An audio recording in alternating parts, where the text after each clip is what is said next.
سعدی در بوستان مطرح میکنه. میگه شخصی تو مجلس نشسته بود، شروع کرد به بدگویی از یک نفری. البته بدگویی هم شیرینه ها، بدگویی خیلی مزه داره، چون وقتی بدگویی یک کسی میکنی حس میکنی که من اونطور نیستم.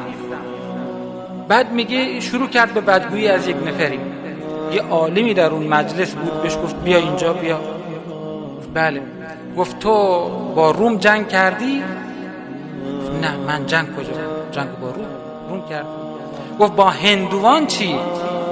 بت پرستان هند؟ گفت هم نه. گفت به خاک تو سر، چرا به جون یه مؤمن افتادی؟ اگه جنگجو هستی برو اول با اونا جنگ کن، با بت پرستا، چرا به جون یه مؤمن افتادی؟ و بعد گفت من برات یه توصیه دارم، توصیه من اینه که من بعد اگه خواستی غیبت بکنی، غیبت مادرت بکن، چون ثوابات اقرار به کسی بیده به مادرت بیده خیلی اولاتره.